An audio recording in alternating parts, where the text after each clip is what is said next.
Una morena me trae loco, loco, yeah. Una morena me trae loco, ella es candela. A todos nos tiene bobos, se cae de buena.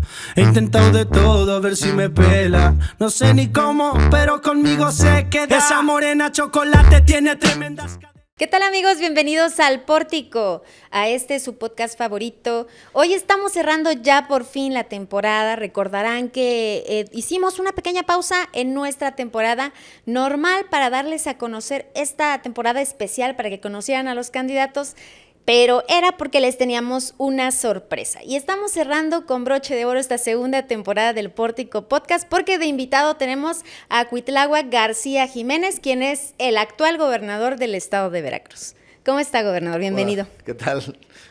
Gracias. La verdad nos da muchísimo gusto que esté aquí porque fíjese que, bueno, lo voy a tutear. Sí, no, claro. Me va a costar un poquito de trabajo, pero lo voy a tener que tutear. Adelante, por favor.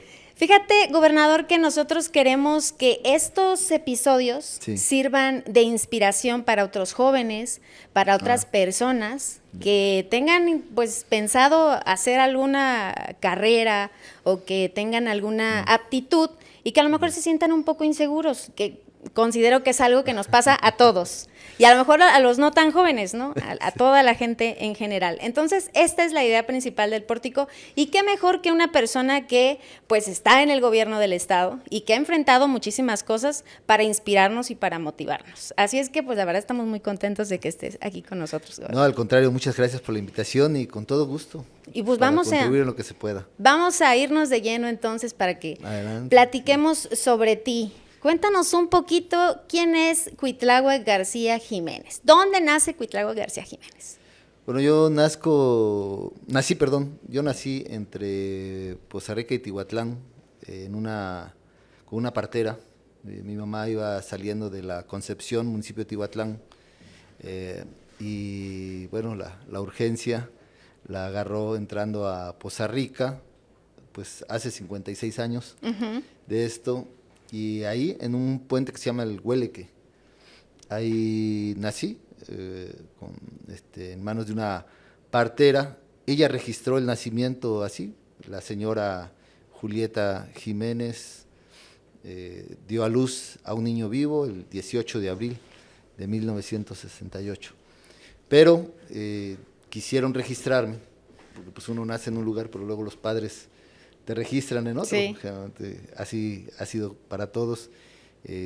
Conozco gente, por ejemplo, de Tierra Blanca, que nació ahí en Tierra Blanca, pero es de la Cuenca. Ajá. Pero como en Tierra Blanca nada más había un hospital, entonces la gente decidía dónde ir a registrarlas. registrarse. Así sucedió conmigo. Entonces a mí me registraron en Jalapa, como nacido en Jalapa, y toda mi documentación oficial está así, como nacido en Jalapa, ahí en la calle Clavijero, en donde estaba un barrio atrás del actual, todavía Arena Jalapa. Hay un pequeño barrio, y ahí vivía mi abuela paterna. Ahí fue donde me registraron que había nacido, y así se quedó mi acta de nacimiento. Pero no vivían acá. No, realmente vivíamos en Tihuatlán. Muy bien. En la Concepción, en La Concha. ¿Y cómo, qué le cuentas? Mis padres eran maestros. Ajá. Mi madre, maestra normalista, y mi padre también. Ellos obtuvieron muy buenas calificaciones y obtuvieron las medallas de plata y bronce que se otorgan a los mejores estudiantes egresados, y les ofrecieron que sus plazas podían ser aquí en Jalapa, pero mi papá traía ideas un poco revolucionarias y él quiso irse a un lugar rural, a una escuela rural, para educar a niños de muy escasos recursos, e invitó a mi madre. Se hicieron novios al egresar de la normal y se fueron para Tlacolula, municipio de Chicontepec. ¿Y ellos de dónde eran? Mi papá es de aquí, de Jalapa. Él sí es nacido aquí en Jalapa, en la colonia Salud. Sus padres eran cafetaleros, venían de Puebla, y a la cosecha del café, y aquí nació mi papá y parte de mis tíos. Y mi mamá es cordobesa, ella es de Córdoba, ella quizá con un poquito más de posibilidades económicas, y con el apoyo de un tío, decidió continuar estudiando. No obstante, no tenía la aprobación de mi abuelo, de su papá.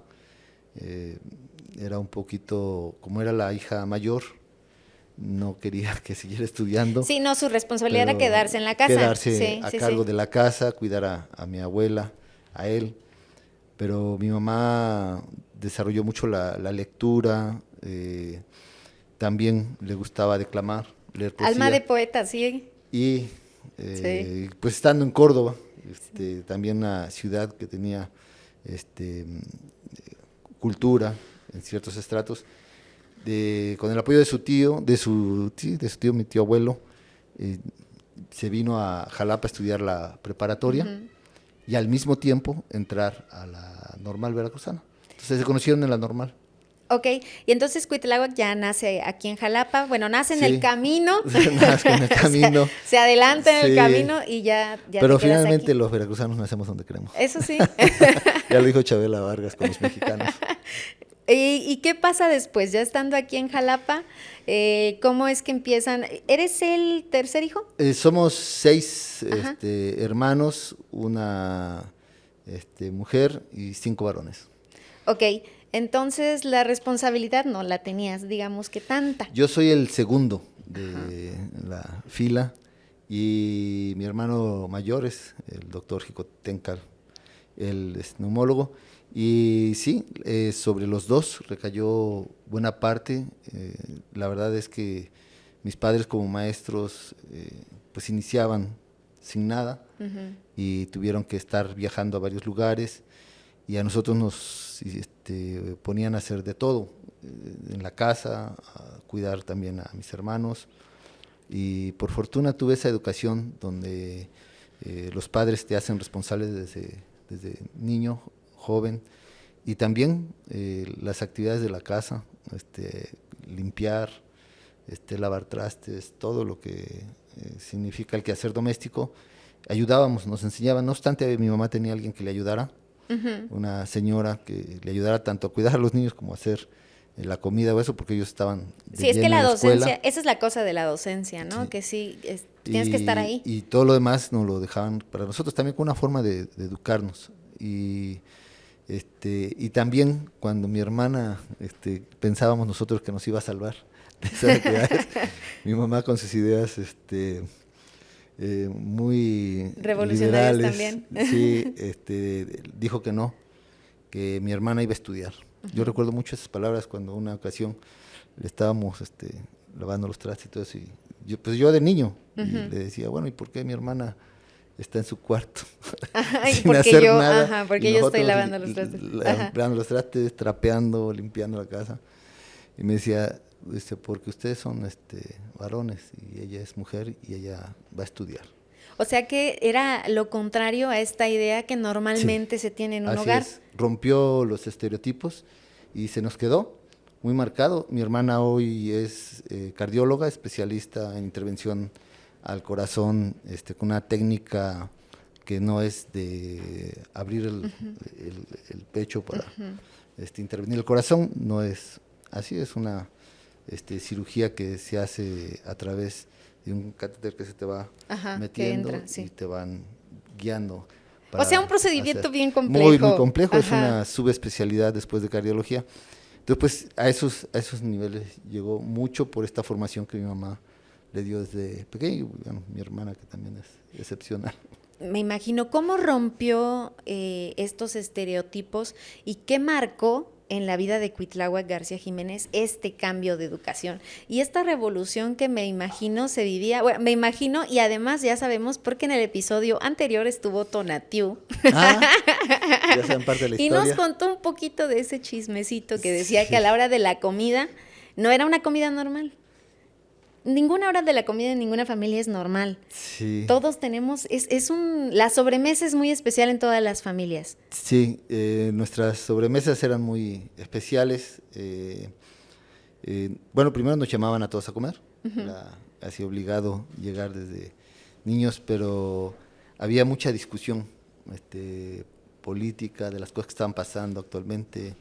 Yo desde niño supe, teniendo escasos 10, 11 años, que José López Portillo era el presidente y que había declarado la abundancia de México y que casi al final expropió la banca.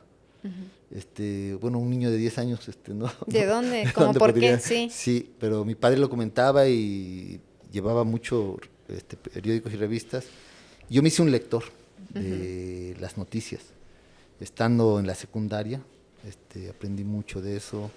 Mi hermano mayor, estando en la primaria, en 6º año, me parece que estaba, ¿no? En 5º año, en un de estos concursos de debate entre niños sobre temas estudiantiles, sí, infantil, porque eran pequeños, era sí. primaria.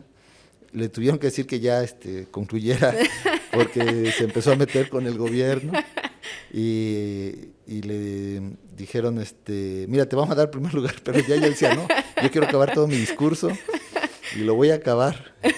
Y lo terminó, y finalmente lo premiaron porque él fue un gran declamador, un gran orador, concursó en oratoria y eso a mí me arrastró hacia estos concursos, pero yo no era tan buen declamador ni tan buen orador, pero me gustaba mucho el ajedrez. Entonces vi la oportunidad en el ajedrez de acompañar a mi hermano a estos concursos regionales entre las secundarias que se hacían antes, todavía prevalecen, también en áreas deportivas, pero en estas disciplinas, por eso nosotros quisimos mucho impulsar el ajedrez dentro de los programas que se hacen en la Secretaría de Educación, con el ajedrez para todos, pero viene de ahí, ya se había perdido bastante. De ese interés por jugar ajedrez y participar junto con mis hermanos. Y Tonatiuh, bueno, pues ya les habrá platicado él. Sí, ya nos platicó. Y justamente me gustaría conocer cómo era esta parte creativa y poeta que inyectaba tu mamá en esa familia. ¿Cuál fue tu primer libro? Por ejemplo, ¿leías poesía de chiquito? Bueno, no, desafortunadamente. Yo era muy juguetón. A mí me gustaba mucho jugar. Inquieto. Inquieto, sí. Yo trepaba a los árboles, me salía de la casa al patio a jugar. Yo le agradezco mucho a mis padres que nos dejaron esa libertad por desarrollarnos sanamente. Nos quitaron la televisión, que en ese entonces pues la televisión estaba en su auge todavía. La primera televisión era de bulbos, y la segunda televisión fue de bulbos también, pero a color. Pero mi papá nos prohibía ver televisión. ¿Qué les decía? No, vayan, salgan a jugar, pero nadie va a ver televisión. Entonces desarrollamos mucho los juegos entre hermanos. También nos ponían muchos juegos de mesa, sí, las damachinas, el ajedrez, damas españolas, el ajedrez, y con mi hermano mayor, mucho el ajedrez, y así todos fuimos desarrollando algunas habilidades, pues guiados por 2 maestros, ya te imaginarás que pues ellos también se empeñaban por educar a sus hijos. ¿Eran estrictos? Sí, la verdad es que mi padre era muy estricto. A nosotros no se nos permitía quejarnos de lo que nos pasaba en la escuela. Si un maestro en la escuela nos llamaba la atención, teníamos un segundo regaño en la casa por portarnos mal. Pues es que claro, como docentes decían, a ver. Sí. A ver, hay 2 versiones, claro, sí, hay 2 versiones de los hechos. Convenciéndolos de que... de lo que había pasado. Ellos siempre nos decían, respeta a tu maestro, y si te llamó la atención es por algo, pero no nos libramos de un segundo regaño. Por eso teníamos temor de llegar, por ejemplo, a mí 2 veces de niño paré en la dirección. Una ocasión por corretear en Encantados, choqué contra una niña, y pues la empujé muy fuerte y a la dirección, y pues yo alegaba de que pues había sido accidental, querer, de claro. que fue un choque. Pero la niña lloró mucho y entonces me dijo, no, pues a la dirección. Entonces yo le expliqué a mis padres cuando llegué a la casa, porque ellos se enteraban de inmediato. Sí, decían, pues. ¿Por qué? Ya les expliqué y me dijeron, pues a ver, ven para acá y sopas. La siguiente, el siguiente regaño, sí. Y pues cuida mucho dónde corres y todo eso, y cuida a tus compañeros de clase. El trato con las compañeras. El trato con las compañeritas y así. Y dije, bueno, así. Entonces ya teníamos ese temor. Claro. Siempre. Y esa forma creo que nos educó a todos, a los 6 hermanos. ¿Querías ser docente? De manera positiva. Niño? ¿Querías ser docente cuando eras niño? ¿Querías ser maestro? Yo creo que los niños queremos ser de todos. Sí, la verdad que queremos ser de todos. Yo pasé por todas esas cosas. Me cuenta mi mamá que de chiquitito hasta paletero quería ser yo, porque vivíamos en Úrsulo Galván y hacía mucho calor, y el paletero yo veía que podía escoger las paletas que quería y además tenía dinero, decía claro, yo. Sí. Tenía dinero porque pesito que le iban pagando por una cajita ahí. Eran de estas paleteras, que son unos cajones que traen una tapa en medio, chica. Y es un carrito que van empujando. Típico carrito del paletero. Y le decía a mi mamá, yo quiero ser como él. Eso me cuenta mi madre. Y yo le digo, no me acuerdo de eso.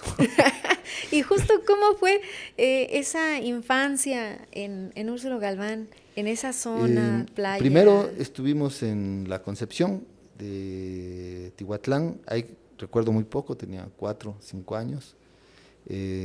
Ahí conocí lo que es un tractor, lo que es la milpa, lo que es una escuela y que tiene también su huerto.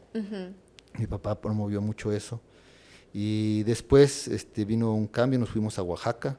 Mi papá fue llamado a un internado para que hiciera cargo de la dirección.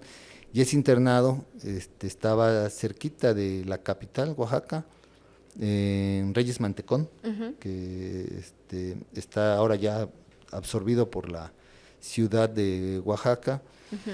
Y nos llevaban a un jardín, a mí y a mis hermanos a la primaria. Ahí empezamos nosotros con ese trabajo de mis padres. Nos mandaban en grupo. Y esa fue parte de mi infancia, que recuerdo bien, de estar viajando a la primaria con otros jovencitos, hijos de maestros. Y después de estar ahí 4 años, ahí nació mi hermana, mi hermano más pequeños, ellos son oaxaqueños. Bueno, mi mamá me corrigió la otra vez, me dijo que uno de ellos no, pero ya no ubico yo bien. Pero bueno, la cosa es que se vinieron después a Úrsulo Galván, cuando yo entré a 3º de primaria. Ok, entonces, como unos 8 años aproximadamente. De 3º de primaria, ahí estuvimos con mis padres, mis hermanos. Ya a los 6, ahí cerraron la fábrica de producción. Y en Úrsulo Galván, pues viví la mayoría de mi infancia. No obstante, 6º año de primaria, me enviaron a Jalapa con mi abuelita porque uno de mis hermanos tuvo una enfermedad, un padecimiento muy grave, estuvo incluso a punto de perder la vida por esta infección, traía una infección muy, muy fuerte, y entonces eso le afectó. Ahorita ya lo superó, pero en su momento sí era muy fuerte, una cuestión psicomotriz. Y entonces a un servidor me encargaron de apoyarlo para ir a una escuela especial, por eso nos mandaron a Jalapa, a mí y a él. Y esto también me hizo, y volviendo ahí lo comento y regresando a la pregunta, que empezar a desarrollar habilidades para la docencia. Porque entendí la forma como mi hermano aprendía más rápido. O sea, no era un niño que de la forma tradicional pudiera aprender, y yo descubrí que él tenía formas de aprender que podíamos utilizar para su propio aprendizaje, por ejemplo, la memoria. Mi hermano desarrolló la memoria muy grande, él se aprendía cualquier cosa que le mostraras y le decías, esta es la A. Y la memorizaba. Y la memorizaba, o sea, no la aprendía de otra manera, sino a través de la memoria. y eso pues yo lo detecté. Ajá. Y dije, no, pues por aquí le voy a enseñar todo. Y entonces dio un salto tremendo mi hermano.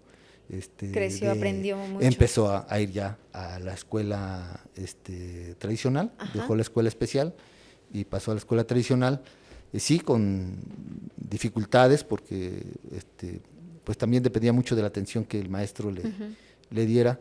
Recuerdo mucho, por ejemplo, que tenía problemas con matemáticas en quinto año, que es cuando creo que te empiezan a enseñar los quebrados, los problemas. Eso iba a decir, ¿quién no tiene problemas con matemáticas en quinto? Sí, sí, ahí empiezas sí. De pasar de contar palitos a hacer problemas y representarlos numéricamente, uh-huh, y hacer cuentas. Y mi papá me encargó eso, oye, pues tú que sabes cómo, haciendo, enséñale. ¿Cuántos años se llevan? Nos llevamos 3 años. Ok. 3 años, yo estaba en la secundaria, y él en quinto año. Él iba un poquito más rezagado, uh-huh, de sus otros compañeros, como 1, 2, 3 años por ahí rezagado, uh-huh, y me encargaron esa parte.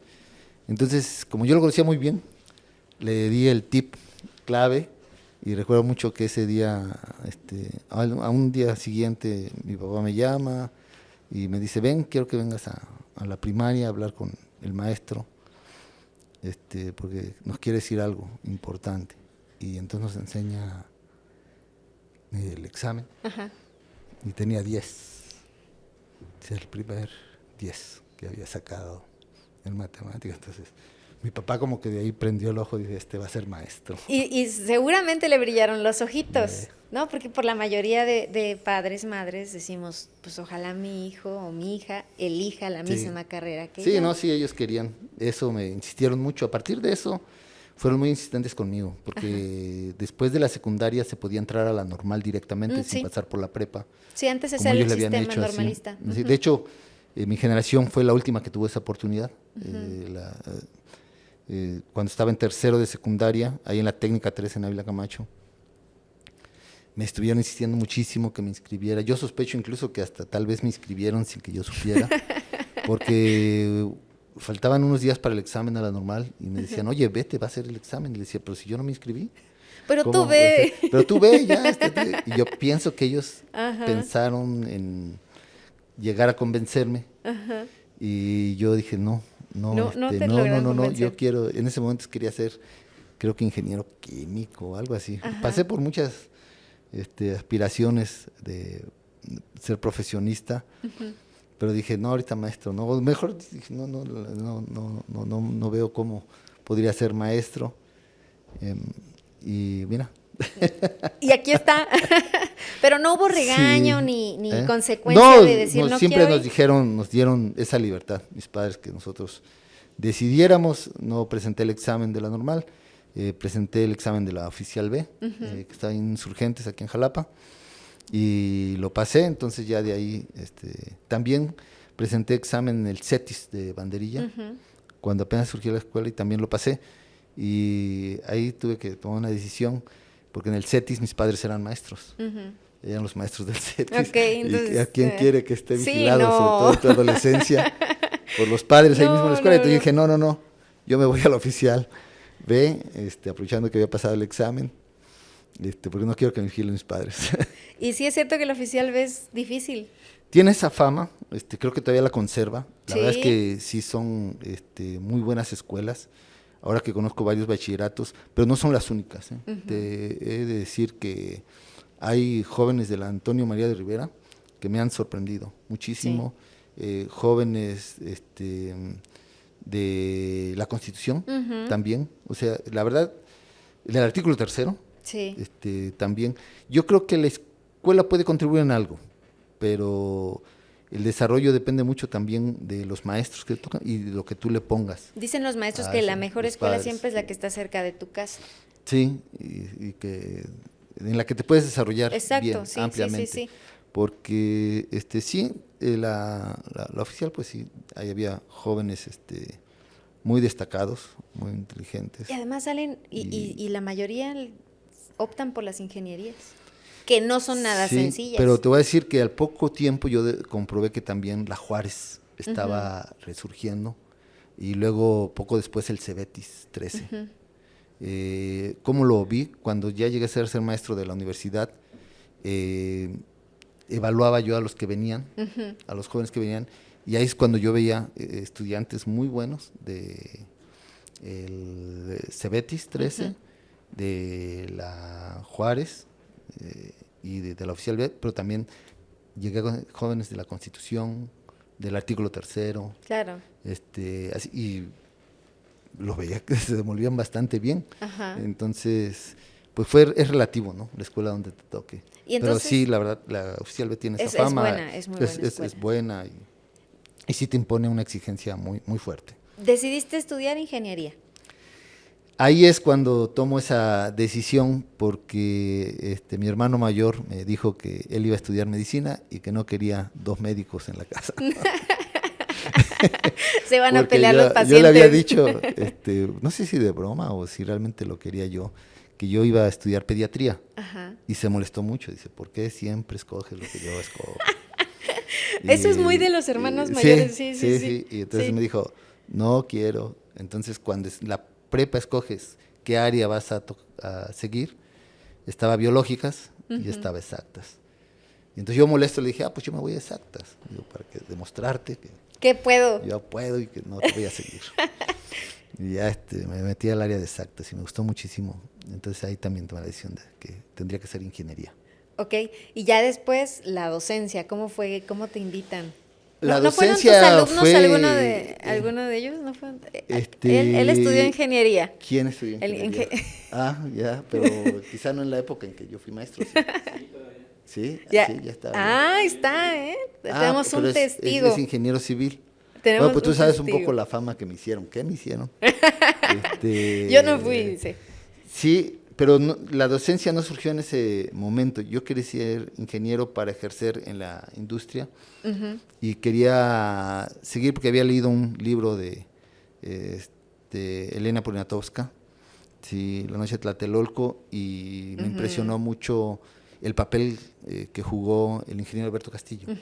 Y como yo leía el periódico, cosas así, llegaba a enterarme de que él era un líder de los maestros, que apoyó mucho en el movimiento estudiantil del 68 a los a jóvenes de la UNAM. Y de ahí me enganché un poco con eso y dije, no, pues yo quiero ser ingeniero y ir a la industria, pero también hacer algo como él. Pues fue el inventor de la trilosa y cosas así. Fue un gran científico, pero también pues un luchador de la izquierda. Y yo creo que eso fue lo que más me marcó, pero quería ser ingeniero, no docente. Sin embargo, termino la universidad aquí y me voy con una beca al Instituto Politécnico Nacional.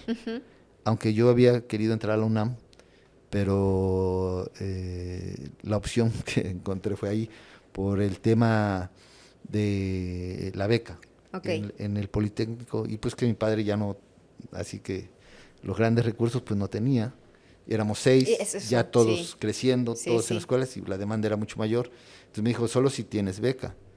Entonces conseguí 2 becas en el Poli. Me dijeron, bueno, si entras aquí tienes CONACYT y tienes otra beca de formación de investigadores.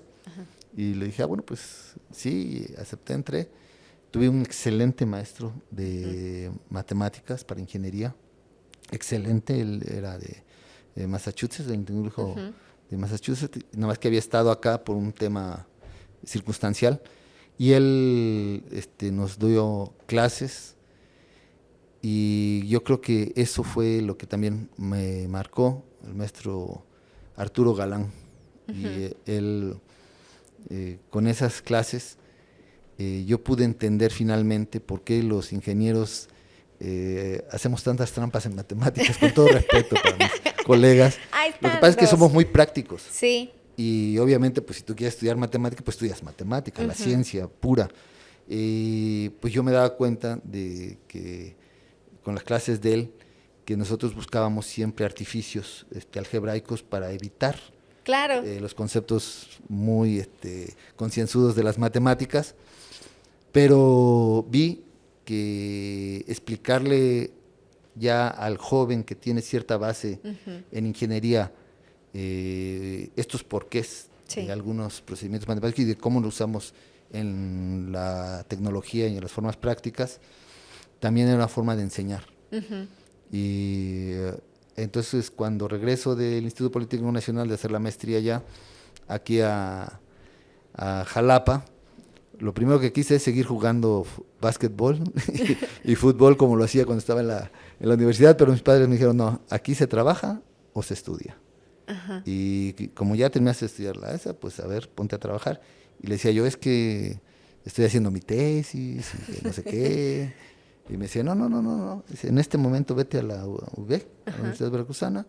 Me enteré que hay una convocatoria ahí en tu facultad. Dice, ¿por qué no vas y presentas este examen? Entonces yo dije, bueno, pues en lo de mientras. O sea, es que sí querían que fuera maestro. Sí yo querían. creo que, fíjate, ya sí caí, querían. Cierto, porque sí me insistieron mucho. Fui y en unos exámenes de oposición, de pronto me gané 16 horas base.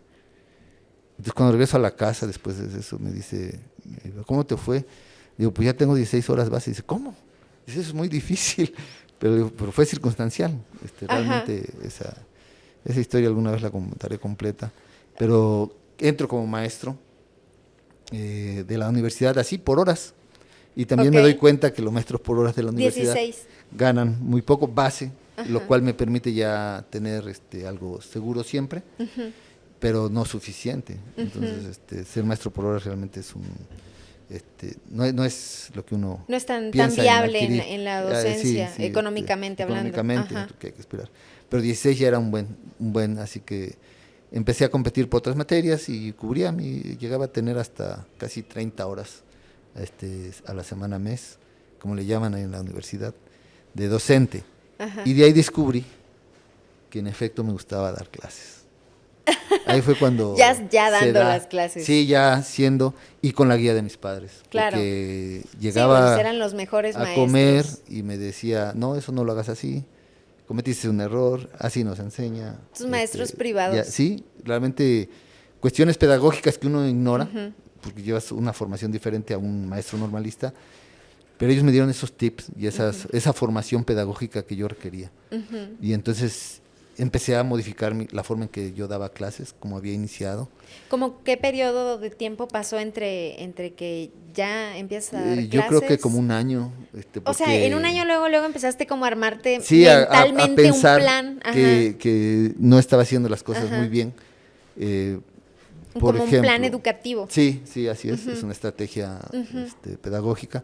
Y ellos me hablaron. De hecho, hasta estos términos que ahora te comento, ellos fueron compartidos con ellos. Me lo fueron diciendo, claro. Dicen, no, a ver tu plan de clase y todo eso. Entonces, en ese momento de que ya estás como, digamos, fue un año entre que entraste a la docencia y que empezaste a notar todas estas cositas que se podían ir modificando. Mi padre me corregía. Por ejemplo, yo expulsé a un estudiante que se estaba distrayendo. Y le digo, a ver, estás distrayendo a todos tus compañeros, si no te interesa la clase, pues salte. Típico comportamiento del maestro exigente, entre comillas. Esa es la fama que nos decías. No, es otra, pero, pero por ejemplo, yo así, y según yo resolví el problema, cuando voy a la casa y les cuento a mis padres, oye, pasó esto, y mi mamá me dice, bien, para que te des a respetar. Y mi papá dice, no, mal y muy mal. Dice, porque quizá él es el que más te necesitaba para aprender, y tú lo sacaste. Se me quedó eso grabadísimo y dije, sí es cierto. Claro. Le digo, no estaba atento, no estaba en la clase, estaba distraído.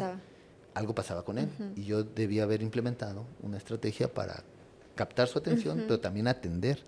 Porque luego el niño distraído es porque tiene otras formas de aprender. Un joven distraído, luego uno no percibe que él tiene otra forma de aprender, otras formas de entonces, ahí él me empezó a decir, no, tienes que hacer esto, lo otro. Y yo con eso diseñé una estrategia didáctica que me llevó a estudiar el diplomado en la Universidad Pedagógica Nacional, en línea. Un diplomado un poco, ese sí era muy exigente, pero lo llevé a fondo para precisamente aprender un poco más de la pedagogía de las estrategias docentes. En la ingeniería las apliqué, también en la prepa, claro. en la prepa. Y ahí fue cuando empezó a crecer la fama, porque sí combinaba mucho el comprometerme a enseñarle al joven, pero también exigir mucho de él. Y entonces era un ritmo muy diferente. La clase, por ejemplo, era a las 7, yo les decía, a las 7 ya estoy ahí. Claro. Todos los días, a las 7. Paso lista temprano, te tomo en cuenta que vayas a la escuela, que vayas a la clase. Yo eso daba puntuaciones así para ir, y creaba un sistema también de competencia en los jóvenes y también de desarrollo. Es algo que también a veces omitimos. Sí. Los jóvenes se quieren desarrollar. O sea, no solamente quieren aprender y absorber como esponjas, no, también quieren desarrollarse. Sí, claro. Entonces, en la prepa, por ejemplo, empecé a cambiar la clase de salón por una clase fuera del aula y hacer al aire libre. y la experimentación. Curioso, como enseñaba, por ejemplo, tiro parabólico, que es una clase de física, que muchas fórmulas y eso. Yo compré unas pistolitas de dardos y los puse a competir, a tirarle al blanco, a un patito. Eran estas pistolitas de plástico con sus dardos. Y entonces ponía el patito en distancia y digo, bueno, a ver, vamos a jugar a ver quién le pega. Y así muevan la pistola en varios ángulos, así. Entonces yo le decía, vamos a hacer esto en equipos. El primero equipo que logre pegarle al patito sin un tiro de práctica, o sea, a la primera, le pongo 10 de calificación. A la primera, entonces, antes de disparar, piensen muy bien cómo le van a hacer. Entonces todos pidieron un tiro de prueba y ya el segundo, digo, ahí en el libro vienen unos tips de qué hacer. Y entonces se ponían a leer. Y entonces ellos empezaban. Y ya empezaban a... Pero afuera, no en la clase, sino afuera. Sí. Y empezaba la competencia entre ellos y ya yo les empezaba a explicar lo de tiro parabólico. Yo soy muy de esas, yo aprendo así. El problema no fue mío, fue de mi maestro que no...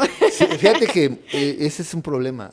A veces la gente piensa que no tiene habilidad para las matemáticas, cuando realmente lo que sucedió es que tenían otras formas de aprenderlas. Sí. Porque al final, en la vida, vas aplicando matemáticas. Claro, sí, todo, siempre. Y te las resuelves. Sí. Sí, es lo que también nos platicaba, también tuvimos de invitado a Diego, y él también es lo que nos decía, que ya hasta el final hubo un maestro que lo apoyó y que cambió toda su perspectiva de la materia en la que nomás no daba una, ¿no? Y al final se dio cuenta que era bastante bueno, muy bueno. Sí, ese es el detalle, y le toca al maestro descubrirlo.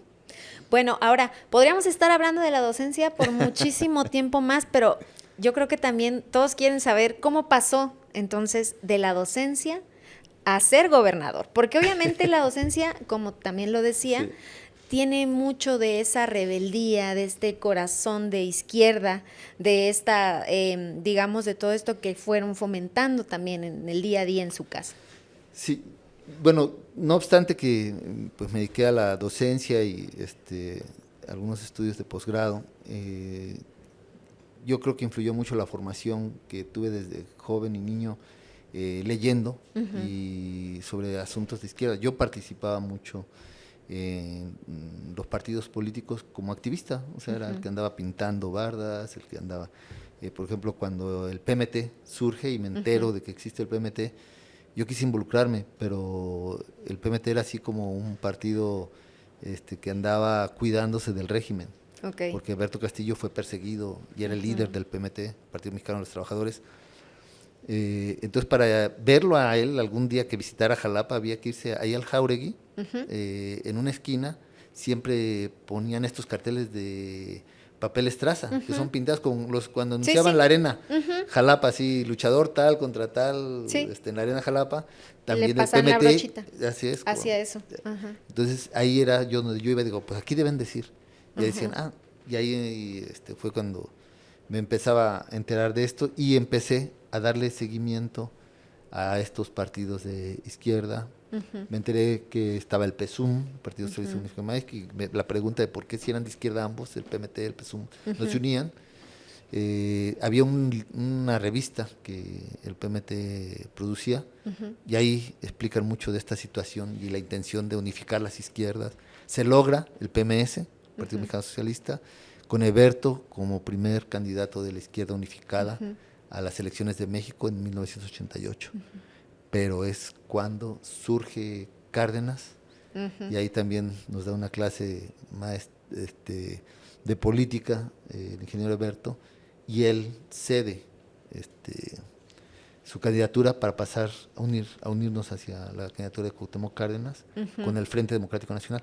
De todo esto yo estaba en la prepa y entrando a la universidad. Súper joven. Estaba enterado, o sea, en la universidad estaba enterado de eso. Me enteré del fraude del 88, estaba inconforme, era un crítico del régimen, con algunos documentos del PSUM primero y luego del PMS. Me enteraba cómo reprimían a los campesinos, no en las ciudades, en las zonas rurales, cuando había movimientos campesinos, claro, era un régimen que los desaparecía y los reprimía así. Y de eso todo eso me enteraba, y yo en la prepa también y en la universidad yo le explicaba a mis compañeros, les decía, oigan, es que ahí está otra realidad. Ajá. No había que estuvieran tan enterados. No, nada, para nada. La verdad es que no había el internet, no había forma de cómo enterarse más que tu intención de ir a buscar esa información. Sí, que tuvieras las ganas de buscarla, así. Y pues los compañeros, por ejemplo, de ingeniería, con las matemáticas que llevábamos, las clases que llevábamos, pues difícilmente. Claro, sí, ¿no? Era mi intención sí. de seguir informado de eso, pero nunca en mi cabeza pasó de que yo iba a participar encabezando alguna candidatura o algo así. Nunca, en verdad, nunca, ni desde ese entonces. Yo quería seguir siendo, estudiar ingeniería, ya que lo logré, dije, quiero seguir siendo docente. Continuar desarrollando este plan y todo. Me chuté toda la historia del PRD, yo fui fundador del PRD, mis padres fueron fundadores del PRD, y después participé en todos los ámbitos del activismo político dentro del PRD, o sea, fui cuidador de casilla, ahora que estamos haciendo las elecciones, todo eso. Siempre, pero nunca, y algo que también así que mi padre me dijo y mi madre, sí está muy bien eso que estás haciendo, estás en la política, pero nunca pierdas de vista la cuestión profesional y tu desarrollo como profesionista. Porque me decía, está bien que critiques, pero con el ejemplo de cómo te portas, de cómo eres como profesionista, cómo eres como docente, también ser revolucionario. Entonces, el ejemplo arrastra, sí, me dicen así acá. Es. Entonces, nada de andarte saliendo de clases, de estarte saltando, nada de eso. Tú ahí. Y eso sí, en verdad te va dando ese prestigio académico y también pues congruencia en lo que dices y haces.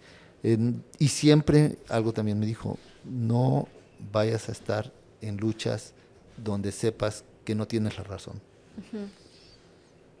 Por eso yo había así marchas y eso, y decía, bueno, a ver, ¿de qué se trata? Me entero bien. Me entero bien primero de qué se trata, de qué es, si hay razón, no hay razón. Y esa selectividad me permitía identificar los legítimos reclamos de la izquierda. Y por eso pues participaba en el PRD, después se vino la formación de Morena, participé mucho en Morena. En ese inter, en el año 1998, me fui con una beca a Inglaterra, a hacer una maestría y un doctorado, y fue cuando se da el año 2000. Yo estaba allá y yo llegué a pensar que en el 2000 por fin se iba a lograr que la izquierda ganara en México, pero el efecto Fox gana. Ya sabemos bien la historia de también cómo es que permiten eso, de que él triunfe para no cambiar las cosas de fondo, lo cual sucede. Y entonces yo ya dije, no, yo ya no voy a estar en el extranjero más. 2006 yo creo que hay que regresarse antes para trabajar y que sea el jefe de gobierno, que entonces era Andrés Manuel López Obrador, el próximo candidato y el próximo presidente. Entonces yo me regresé en el 2004, dejé todo aquello atrás, gané la plaza de tiempo completo por examen de posición en la Universidad Veracruzana, pasé de maestro por horas a maestro de tiempo completo, y en ese entonces también mi papá se postuló por el PRD en el 2004, entonces lo ayudé, se triunfó, y Cuando se viene lo del 2006, pues dije, ganando, yo me regreso a Alemania otra vez. Ya tenía una oferta de trabajo y cosas así. En la universidad donde estaba haciendo el doctorado. Ajá. Tenía el compromiso con la UB, porque la beca PROMEP que yo recibí también te obligaba a regresar. Entonces ahí combinaron esas circunstancias. Regreso, me meto de fondo a la campaña del 2006, logra ser candidato a Andrés Manuel López Obrador y sucede el fraude. Entonces me quedé siempre con la espina de ¿qué pasó? ¿Qué pasó y por qué no lo logramos? Sí, o sea, ya sí, este era el sí. momento.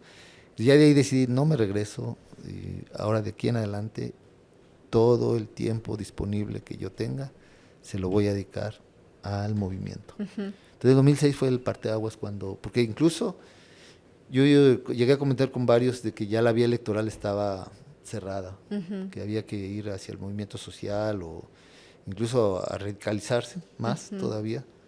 Lo comentaba con varios compañeros, digo, miren, si ya nos hicieron un fraude en el 88, 1988, y ahora nos hacen el fraude así de descarado en 2006, es que el régimen no quiere que nosotros lleguemos y no lo va a permitir por la vía electoral. Y va a ser difícil, sí. Y la vía pacífica.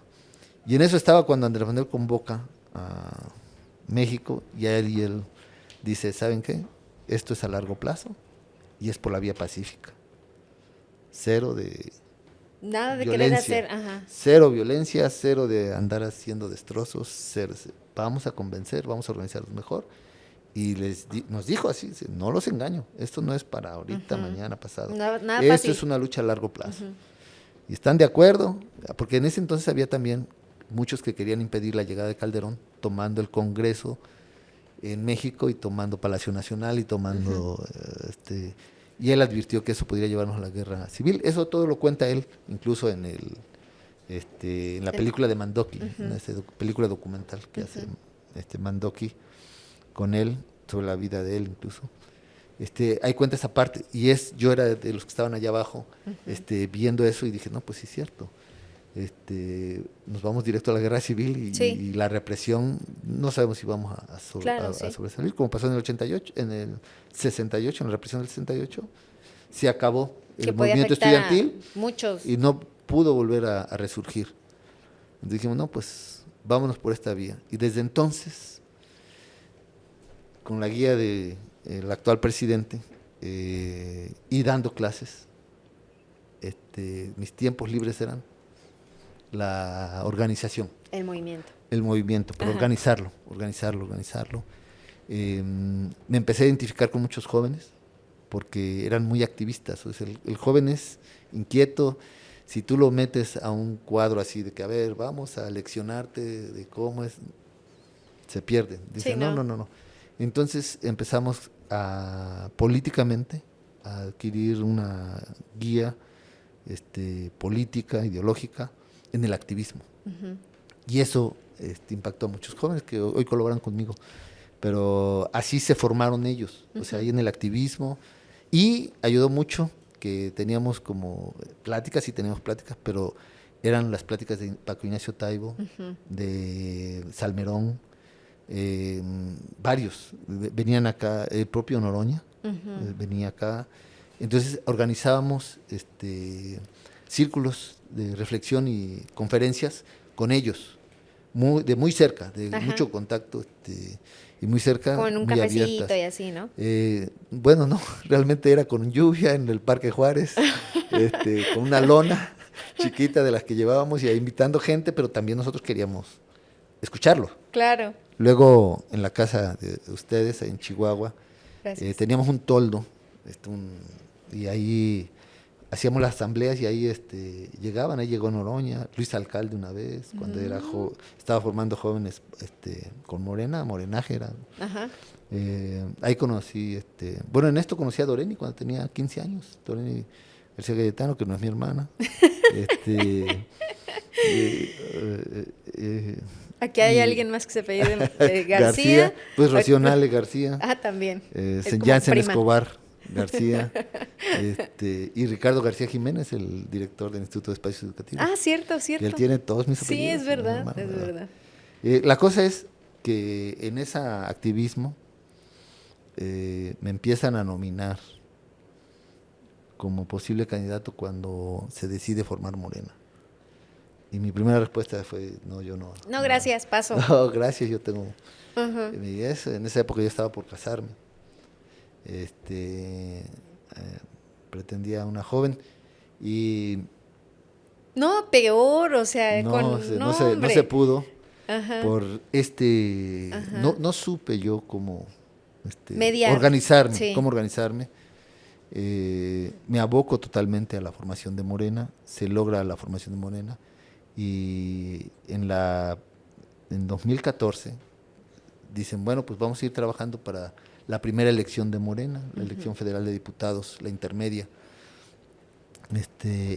3 años antes de 2018, y me empujaron y me insistieron, y lo que me hizo decidir es, porque me dijeron, bueno, si tú no llegas a aceptar, entonces puede ser fulano, perengano, sí. o le digo, no, estamos formando un partido nuevo, vamos por figuras nuevas, y claro. dice, pues tú eres el que podría ser, entonces acepta, y ya dije, bueno, dice, total, dice, va a haber otros competidores.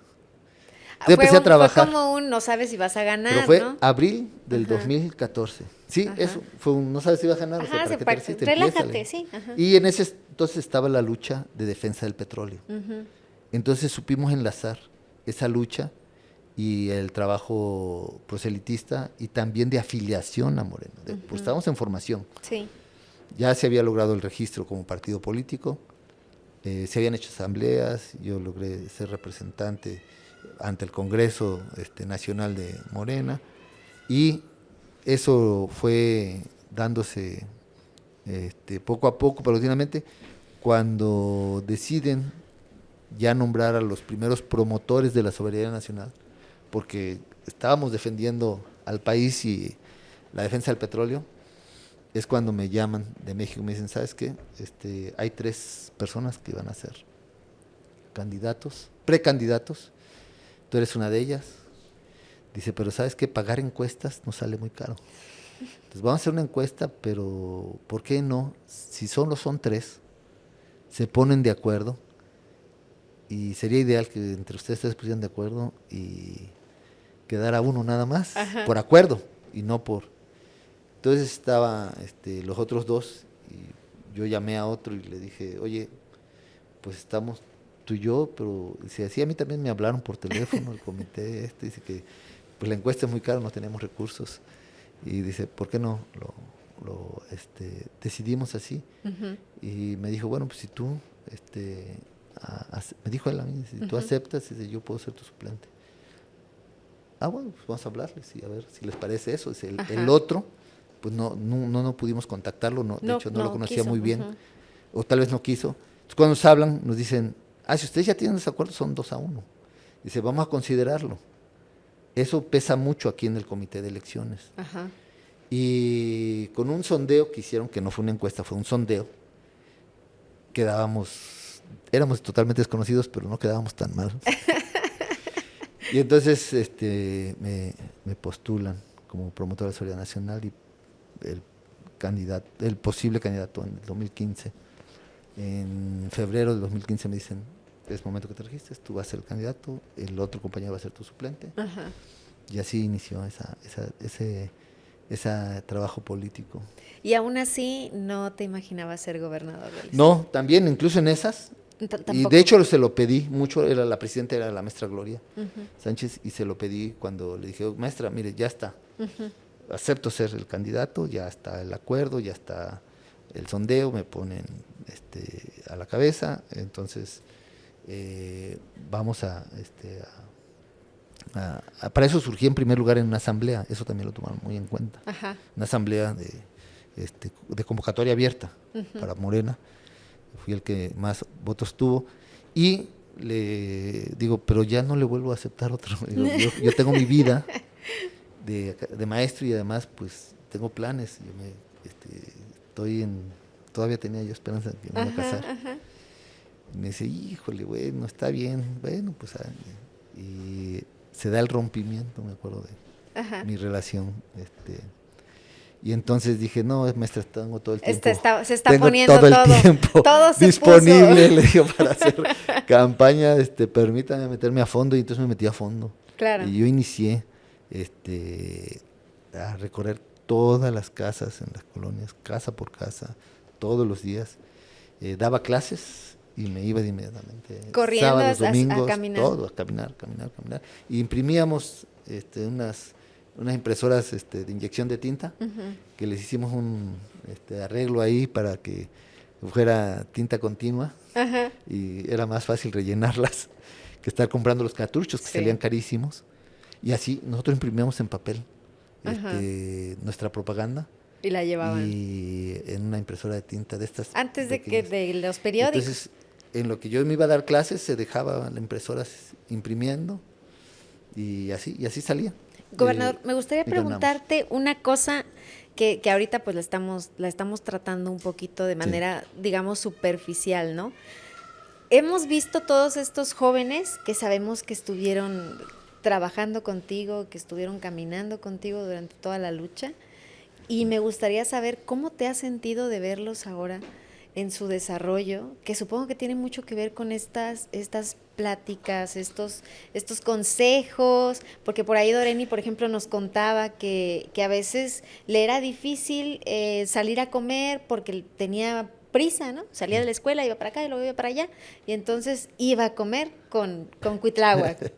Sí, teníamos que buscar las formas para hacer nuestras actividades, o sea, estudiar ellos, yo dar mis clases, y así momentos como ese, ¿sabes qué? Pues vámonos a comer, les invito ahí un pollo, unas justo tortas, eso nos dijo así. Y, ¿Sí? Y vámonos a trabajar, porque no tenemos otro tiempo, y yo quería hacer ese trabajo diario.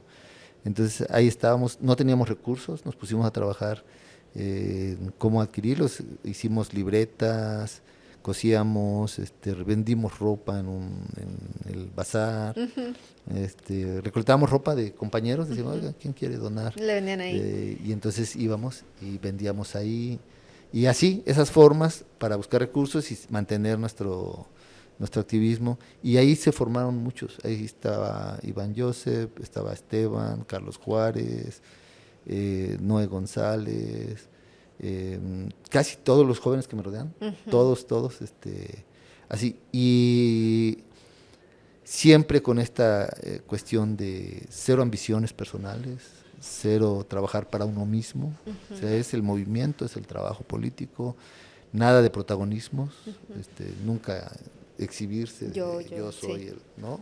Digo, eso sí se los, traté de que lo tuviéramos siempre así como acuerdo, mucho de cero discusiones, o sea, no vamos a discutir, a ponernos de acuerdo, que somos todos el movimiento, estamos jugando, bueno, pues vámonos a trabajar, que el trabajo de campo nos forme. Ahí se juntaron dos compañeros que fueron Carlos Juárez y Esteban, ellos estaban estudiando ciencias políticas, y a diferencia de todos los demás. Pero con la contribución, hay una compañera también, ahorita le he perdido la pista, Dalia, y otros grandes, muchos jóvenes todos, y se creó un buen grupo, jóvenes, pero se fueron formando así, y con sin aspiraciones personales. Lo que queríamos es que ganara Andrés Manuel la presidencia. Claro. ¿Te consideras un formador? No, yo creo que más bien un compañero que... O un transformador. Que eso tal vez un poco más, sí, eso tal vez un poco más, pero yo le agradezco mucho a estos jóvenes que ayudaron a surgir el movimiento. Hay que tomar en cuenta que no éramos los únicos, o sea, te estoy hablando de Jalapa, pero como yo recorrí sí ahora el estado, claro. Así como jóvenes aquí, estaban jóvenes en Coatzacoalcos, jóvenes en Acayucan, jóvenes en Tierra Blanca, jóvenes en el norte del estado, en Poza Rica, y también compañeros del movimiento que decían, oigan, vamos a contribuir en Morena, ¿qué hay que hacer?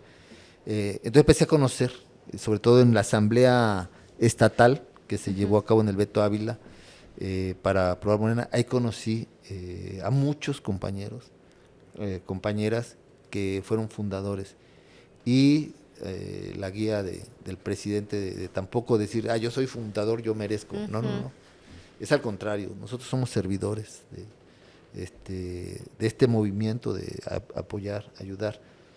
Fue circunstancial también el que me hayan postulado luego al gobernador, a la gobernatura. La maestra aceptó el acuerdo que le había dicho yo, pero estos jóvenes también me estuvieron ahí fregando de que aceptara después esa postulación. Pero no fue eso lo que sucedió.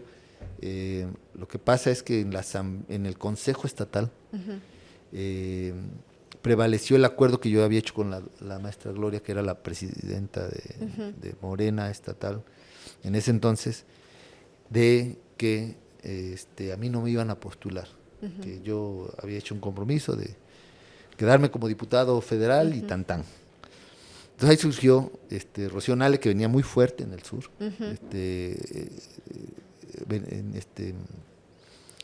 Manuel Huerta y otro compañero, que ahí se escogió. Esos tres son propuestos al Comité Nacional para elegir al próximo candidato a gobernador, pero el Comité Nacional ve mal que se me haya excluido. No sabían del acuerdo que yo tenía con varios compañeros, de que no me postularan en el Consejo Estatal, que no me postularon y muchos se aguantaron y se tranquilizaron y no me postularon. Pero en los estatutos está que el Nacional puede proponer a otros dos. Okay. Y Martí Batres me platicó que fue por unanimidad que ellos decidieron que no, que el candidato que había ganado la única capital en el país con Morena en la elección de 2015, su primera presentación de Morena, tenía que estar en la encuesta. Claro. ¿Cómo lo van a excluir? Y entonces el Comité Nacional obligó al estatal a incluirme en la encuesta, entonces fuimos 4 a la encuesta. ¿Y ya en la encuesta fue el definitivo? Sí. Aún así yo me negué, pero en ese entonces la maestra Gloria me dijo, oye, pero pues si es una encuesta, ¿qué tal si ni la ganas? Dije, pues sí, cierto. Y yo me regresé andaba en Chiapas allá haciendo proselitismo, formando Morena, ya tenemos otra elección local, y me llaman y me dicen, ¿qué crees? ¿Ganaste la encuesta? Ganaste la encuesta. Y yo dije, no, porque... no. Entonces, sobre todo, la gran responsabilidad. ¿Sabes? Claro, sí. O sea, yo vi la gran responsabilidad y también la cuestión económica. Yo creo que es muy importante verlo de esa forma, porque sería muy fácil desde el ego aceptar cualquier cargo. Sí. Desde el ego decir, voy a tener poder, voy a hacer esto, voy a tener dinero, o voy a hacer muchas cosas, porque incluso es válido decir, voy a cambiar tal situación. Pero si lo vemos desde el ego y si no lo vemos desde, no, a ver, espérate tantito, hay que ver el panorama general. Sí, porque digo, bueno, si yo para ser diputado me endrogué, me dieron 20,000 pesos de campaña, Morena, ¿cómo lo voy a hacer para gobernador? Entonces, les dije que no aceptaba, pero también por otra razón. Yo quería seguir trabajando abajo. O sea, yo lo que veía es que en los intentos anteriores por llegar a la presidencia, porque el presidente llegara a la presidencia, había faltado organización. Entonces yo decía, yo abajo organizo mejor que yendo arriba como dirigente. Entonces, a mí déjenme abajo. Y hice un plan, de hecho, que se llamaba Proyecto 2M, y dije, este es el plan para que nuestro próximo candidato a la gobernatura gane, y yo lo voy a ayudar. Entonces, déjenme abajo, yo decía, yo organizo la estructura electoral, la estructura de promoción, y les paso la estrategia que ya tengo aquí diseñada. Eso se lo dije a Martí Batres. Me dice Martí, bueno, mira, aquí al único que tienes que convencer es al presidente del Consejo Nacional, porque te digo algo, dice, te propusimos por unanimidad, ganaste la encuesta, los estatutos, todo eso lo contemplan, pero los estatutos no dicen qué hacer cuando el que gana dice que no. Dice, nos vas a poner un problema. Dice, ese hueco está ahí en los estatutos, de que, pues sí. Entonces yo le dije, es que a mí me empujaron de participar en la encuesta cuando yo ya había dicho que no, y pues acepté por pensando que no iba a ganar. Pero dice, pues mira, eso coméntaselo a Andrés Manuel, y ese proyecto pues está muy bien que tú dices, pero pues velo y platícaselo a él. decía el presidente en una reunión con diputados, éramos la primera bancada de Morena. Ahí estaba Rocío Nale. Y me dice que querías hablar conmigo. Le digo, sí, licenciado. Entonces, pues, sí, licenciado. Le digo, es que mire, resulta que gané la encuesta. Digo, pero yo traigo un plan de cómo hacer la organización. A mí me interesaba mucho la organización. Si yo me había regresado de Alemania, donde andaba, porque tenía la convicción de que lo que faltaba era organizar. Y después de lo que sucedió en el fraude del 2006, dije, es la organización. Entonces decía, a mí no me dejen arriba, yo abajo sigo trabajando. Y el ser diputado dije, pues esta es una plataforma que me va a permitir seguir organizando. Claro. Y entonces bueno, eso era lo que yo pensaba. Apenas se lo iba a externar a él.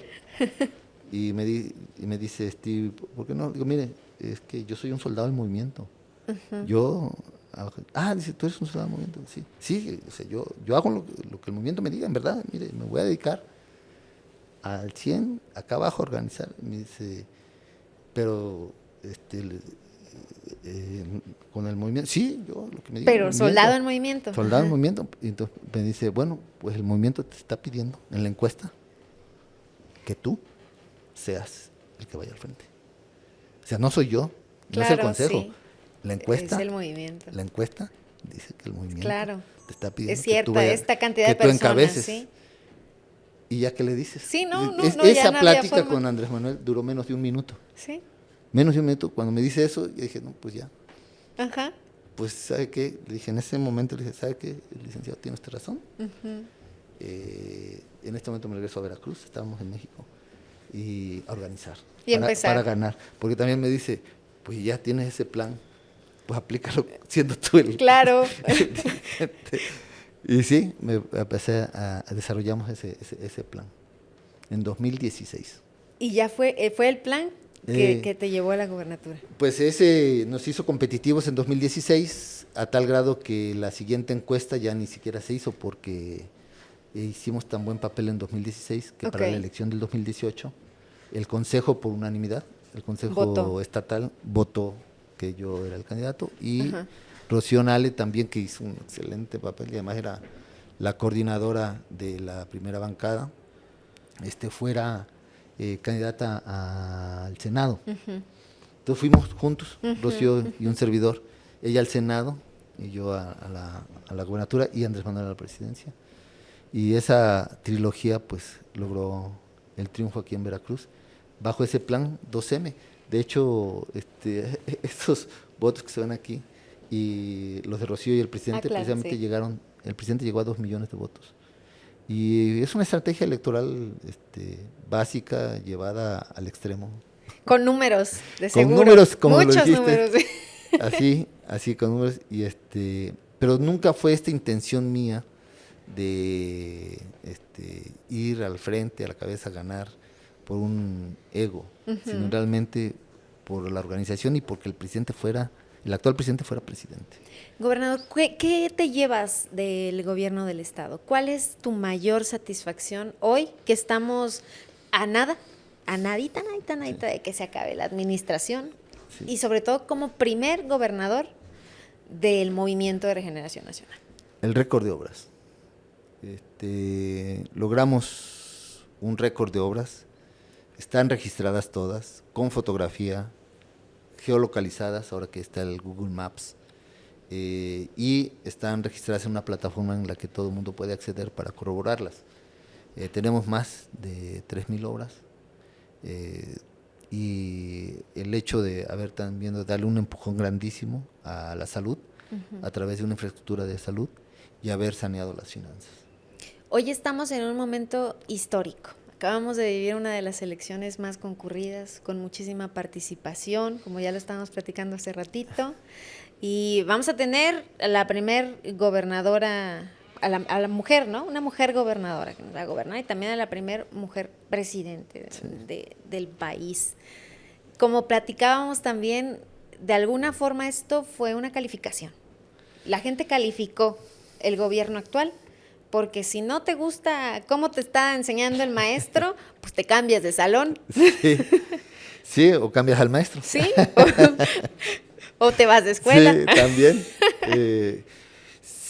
Son muchos factores, me voy satisfecho ahora que ya se conocen bien los resultados. Son muchos factores. Contribuyó, sí, la base que pusimos, las referencias, o sea, nosotros solo con mentiras pueden tachar que hemos sido deshonestos. La verdad que quizá vaya a ser el gobernador más humilde y sencillo y con menos propiedades después de 6 años que haya salido de un gobierno, porque todos los demás antecesores míos terminaron con propiedades en el extranjero, etcétera. Un servidor no. Yo voy a ser muy transparente en con lo que voy a concluir, pero me voy con esa satisfacción de dejar ese récord de obras, y eso fue apenas un factor. El otro factor es que hay una propuesta que gobierne Veracruz por primera vez una mujer. Claro. Y no cualquier mujer. Uh-huh.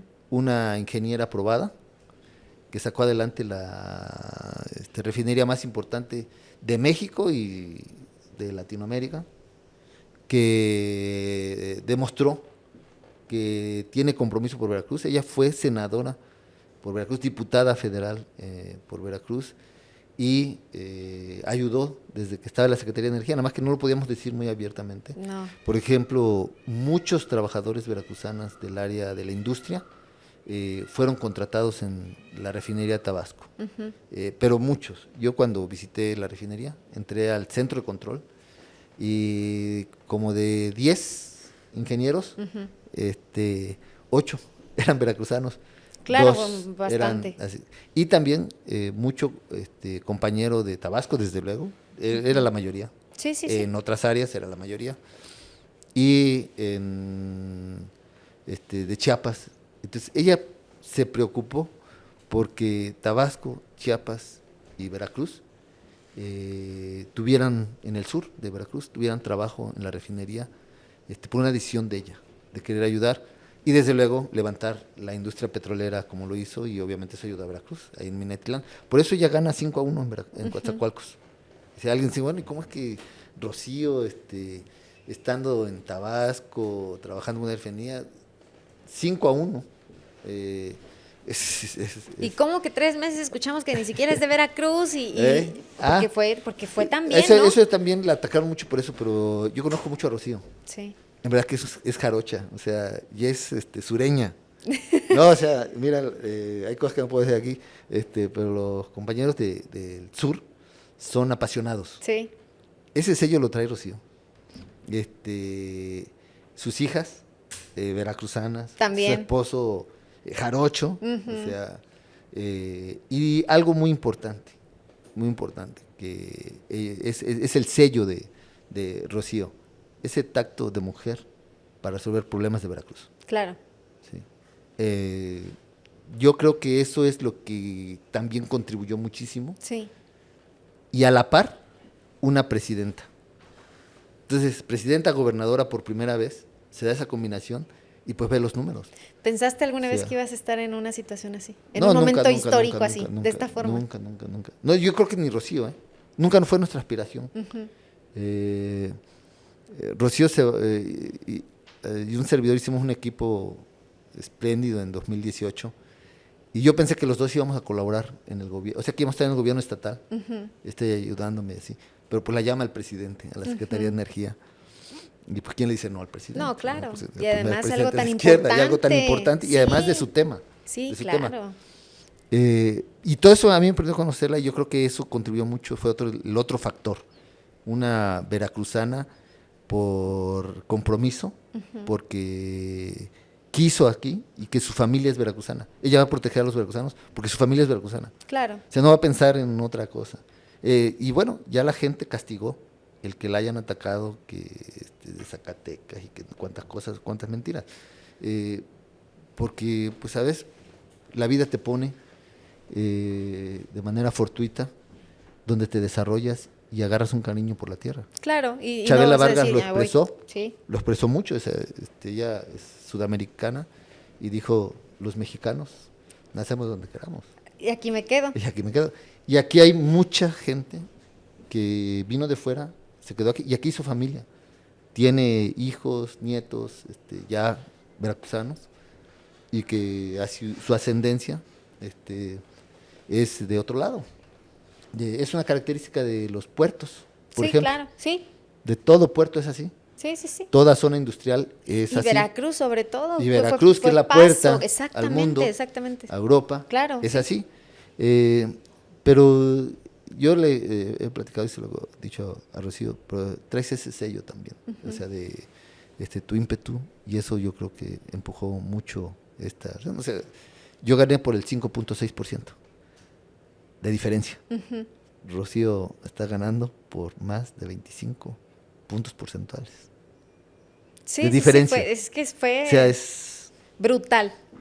Así. Sí, claro, sí. Así. Todos entonces, observamos. ese es otro, entonces sí fue una evaluación del gobierno, pero también fue una valoración de la propuesta. Además, hay que leer las más de 80 propuestas que hace Rocío acá. Sí. Sí, que las estuvo presentando. Las supo enlazar. Sí. Supo cómo decirle, a ver, yo no vengo a gobernar nada más así, porque se me ocurrió. No, aquí están las propuestas y tú evalúame. O sea, este es el gobierno que voy a llevar a cabo. Tú evalúame, ¿no? Le dice al elector, tú evalúame. Tú di si es esto o los puros ataques de mentiras, porque en el otro lado no hay propuesta. Se desvanecieron en pura crítica, puro ataque, y ella presenta esto y además recorre los 212 municipios, algo que te da una idea clara. Yo tuve esa ventaja de al ver recorrer los 212, pues saben qué necesitamos en Tlachichilco, qué necesitamos en este lado. Sí, no es lo mismo que digas, pues allá hace falta, no sé, apoyo al campo, ¿no? A que vayas y veas exactamente cuál es, claro. Que la gente va y te dice. Y la prioridad porque faltan muchas cosas, pero hay que ir priorizando, pues no tenemos todo el dinero del mundo. Y no alcanza el tiempo. No alcanza el tiempo, no alcanza el dinero. Sí, y yo creo que eso es el otro factor. Y bueno, el principal factor, el que decidió esta elección, es la aprobación del presidente de la República en esta elección. O sea, concluir con 70% de aprobación, eso definió. Y la gratitud de la gente hacia el presidente. Hacia el presidente porque de la República también. La gente ya ni siquiera preguntaba, ¿quiénes son los candidatos? No, todo Morena. ¿Por qué? Porque amor con amor se paga. Y ya, no los sacabas, no les decías más. Y eso lo refrendaron en todo, o sea... Se vio en las boletas. Se vio en las 5 boletas que se tuvieron. ¿Sin sabores, gobernador? ¿Cómo sin sabores? ¿De estos 6 años? No, no, en lo público no. Ay, eso sonó a qué. No, la verdad, contento de haber servido. Me faltó. Sí. Pero se me acabó el tiempo, o sea, yo hubiese querido hacer más, pero la verdad es que nos obligaron a pagar deudas muy grandes. O sea, recibir el Estado con una deuda de 82,000 millones de pesos y haberla reducido 20,000, o sea, dejarla en 62,000 es algo. Y además haber subsanado las más urgentes, porque la UV hubiera entrado en crisis económica si nosotros no llegamos a su rescate. Claro. Con 3,365 millones de pesos pagados. Muchos institutos estarían quebrados ahorita si no los rescatamos. El IPE está, por ejemplo, es uno de ellos. Hoy hay una consolidación del IPE importante y además un cambio radical. Tenemos espacios inimaginables que en otro gobierno hubieran sido posibles en el IPE. Y así, eso es lo que me llena. Y los sinsabores se pasan, se van, sí. ¿Qué sigue para al grado tal que no logro pensar en alguno? ¿Qué sigue para Cuitláhuac? ¿A dónde nos vamos a ir? Yo ya me invité. ¿A dónde vamos? No, mira, te doy aquí la primicia. Yo hablé con Rocío Nale y con Claudia Sheinbaum cuando le confesamos a ella que veíamos que ella era la siguiente líder del movimiento y que la queríamos apoyar, porque veíamos en Claudia Sheinbaum las cualidades para ser presidenta de este movimiento, con todas sus particularidades. Teníamos grandes compañeros, o sea, Marcelo Ebrard, un gran compañero, Adán Augusto, los demás, pero le confesamos a ella que la veíamos como la gran compañera del movimiento 4T, así dijimos, es que tú eres 4T, eres esa caricia, y qué vamos a pillar. Entonces, pero de tiempo, después del 2021 tuvimos esa reunión en México, recuerdo. Pero pues teníamos responsables, Rocío era secretaria de Energía y digo, yo soy gobernador, pero tiene nuestra simpatía y quisiéramos que tú, pues, fueras uno de estos de los que se están postulando y ojalá en Veracruz la gente pueda apreciarte de lo que eres para que seas nuestra candidata. Y así, al poco tiempo ya me habló a México y me dijo, oye, ¿por qué no te incorporas ya conmigo de lleno? Y yo le dije, no, mira, porque el compromiso que tengo en Veracruz es muy fuerte. Estoy hablando de 2022 por ahí. Digo, es muy fuerte porque ya es el primer gobierno de izquierda. Ustedes aquí en la Ciudad de México es ya creo que el cuarto. Sí. Sí, inició con Cuauhtémoc Cárdenas, luego Andrés Manuel, después Marcelo Ebrard. Nos saltamos a ¿cómo se llama? El perredista, Mancera, pero también estuvo un tiempo Encinas. Y ustedes han avanzado muchísimo. O sea, desde que estuvo el presidente, estuvo Cuauhtémoc Cárdenas, avanzaron muchísimo en la ciudad. Sí, aquí lo hubieran resentido. Acá es el primero. Yo hubiera querido tener un poquito de lo que usted decía. O sea, aquí tú llegaste con los segundos pisos. Sí. Con ya un apoyo social enorme de los gobiernos que ha habido en la ciudad, etcétera. Has contribuido muchísimo. Digo, yo allá no. Allá estoy enfrentando la deuda, estoy enfrentando esto. Digo, no quisiera yo dejar de desatender eso. Le digo, pero digo, no dudes de que vas a tener mi apoyo y mi confianza. Y yo creo que los veracruzanos, lo que yo presiento, lo que yo siento es que te quieren ver a ti como candidata a la presidencia. Pasó, y ya por una ocasión, ya después de que quedó definida ella como la candidata, me volvió a insistir. Me dice, bueno, ¿en qué me quisieras ayudar? Y yo le dije que no, que yo la había apoyado y que la quería como líder por lo que es, pero no a cambio de una postura. Me dije, ya déjate de eso, dice, dime. Ya, confianza, dice. Confianza. Y dije, no, mira, en verdad le digo, no. Entonces, y de pronto, cuando ella viene aquí a una visita, en una entrevista, suelta, que dice, que ya tenía la invitación. Que tenía la invitación para el gabinete. Entonces yo públicamente lo acepté, también para que no se hiciera eso público, y dije, bueno, que la gente sepa de esa invitación. No sé en qué nivel, yo espero estar muy abajo en ese nivel de gabinete, pero yo creo que va a ser un orgullo ser parte del gabinete de la primera presidenta de México. Entonces, si ella mantiene esa invitación, voy a aceptar pensando en eso y no solicitando en ningún área. Yo quisiera, así en verdad, te lo confieso, tener la oportunidad de volver a dar clases. Claro. Sí, ahora sí he extrañado dar clases. He tenido la oportunidad de dar unas conferencias en varios tecnológicos. Y sí, me entra la nostalgia por dar clases, me gusta. Esa fue mi pasión. Entonces, a lo mejor, si hubiera algún tipo de propuesta que fuera como que encaminada a la educación, a lo mejor... No quisiera yo que se especulara en ninguna área. No, y porque no estoy pensando en eso, la verdad, en serio, no tengo en mi mente eso. Yo quisiera apurar. Dejé las obras más importantes para este año, las grandes, lo que pasa es que consumen mucho presupuesto. Y como sabrás, yo planteé repartir el presupuesto en las regiones. Y ya que hemos atendido todas las regiones, que tenemos obra en todos los municipios, entonces dije, bueno, vamos a hacer algunas obras grandes. Pero ya teniendo esa base. Y eso es lo que me da orgullo, ese es me siento contento por eso.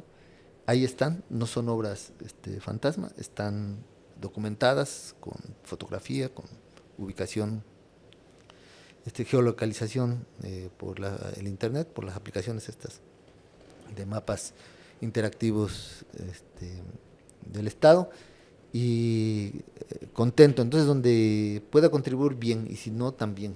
¿Crees que los veracruzanos te quieren allá? Es que eso es muy general, ¿no? O sea, hablar por todos los demás, quizá algunos no, yo creo que algunos no me quieren ver en ningún lado, menos con lo que acaba de pasar, que ya ganamos, en unas zonas específicas del Estado. Exactamente, entonces la política es así, hay que entenderla, no se es perita en dulce, ahí hay quienes opinan diferente, y hay que respetarlos, hay que entenderlos. Hoy el pueblo de Veracruz habló, y yo me voy con eso. O sea, que yo entrego, no pasó como mi antecesor, que le dan las gracias y adiós, sino que ahora dicen no, vamos a continuar por la expectativa que ha causado Rocío Nale. Entonces dije, con eso yo me voy satisfecho. Contribuí, mi sueño fue que Andrés Manuel fuera presidente. Yo siempre quise que la izquierda gobernara México, la izquierda progresista, en la radical yo tengo mis dudas, pero la izquierda progresista, así como la planteó Andrés Manuel, sí. Y además, yo creo que sí es muy importante consolidar la idea de lo que es el humanismo mexicano. O sea, es otra idea ya. Vamos a dejar esta idea de las izquierdas progresistas en el gobierno y vamos a trasladar a este humanismo muy peculiar que el presidente ha lanzado como propuesta latinoamericana e internacional y ya reconocida. Acaban de felicitar al presidente y a Claudia Sheinbaum, los presidentes del mundo, pero llama la atención que líderes de izquierda en otros países, como por ejemplo el de Francia, gran dirigente de izquierda, lo que le dice a Andrés Manuel, y dice, hay una enseñanza de una nueva forma de gobernar en México, y está encabezada por Andrés Manuel López Obrador. Yo creo que hoy los ojos de todo el mundo están puestos en Veracruz, están puestos en México. En México, sí, así es, y yo creo que ese es el orgullo que tenemos, que fui gobernador en la época de un gran presidente. Gobernador, a mí me gustaría seguir platicando, pero ya llevamos como 3 horas. 1 hora y media. Y podemos seguirle todavía, y nos puede dar la medianoche, ahorita como un café y miren, seguimos. Pero no se puede, tenemos que cortar. Y todavía hay muchas cosas que se quedaron pendientes por platicar. Habrá tiempo. Ojalá pudiéramos hacer una segunda parte de este episodio para que la gente igual y nos mande sus dudas y algunas preguntas que tengan. Pero antes de cerrar, me gustaría que nos regalaras un mensaje para todos aquellos jóvenes, para todas aquellas mujeres, hombres, personas en general, digo, hasta los que no estamos tan jóvenes, que ahora en este mismo momento quizás estaban replanteando el futuro, se estaban quizá preguntando de hacia dónde voy, cómo voy. ¿Cuál sería ese mensaje que dejarías para ellos? Bueno, yo creo que reconocerse a sí mismo, soñar, sí, pero con los pies en la tierra, plantear ciertas utopías a seguir. Y en el esfuerzo por alcanzarlas se avanza muchísimo. Entonces, no permitirse flaquear en seguir esos sueños utópicos, y también saber algo peculiar en la vida, que la felicidad se alcanza dando algo por los demás. Muchísimas gracias por ese mensaje, gobernador, y muchísimas gracias por habernos permitido llegar hasta acá para poder platicar con usted y tener pues toda esta información que yo creo que va a ser de muchísima ayuda y motivación, sobre todo para todos aquellos que nos están viendo. Y así es como nosotros vamos a cerrar esta segunda temporada, esperando que para la tercera temporada tengamos todavía más invitados, más personajes, con más mensajes de este nivel, que claro que los mensajes de todos y cada uno de nosotros son importantes siempre, siempre, siempre, siempre, pero queremos que ustedes también pues estén bien informados y que tengan muchísimas más opciones, herramientas y formas para que vayan transformándose a sí mismos, su futuro y demás. Y también apoyando a la sociedad, porque tenemos ahí compromiso social, general. Entonces, pues muchísimas gracias, gobernador. No, al contrario. Y gracias también por recibirnos en la sala de banderas, en las conferencias de prensa, 2, 3 veces a la semana por soportarnos. No, la verdad que una bonita experiencia. Pues muchísimas gracias, gobernador. Un gusto saludarles. Hasta luego, nos vemos en la próxima.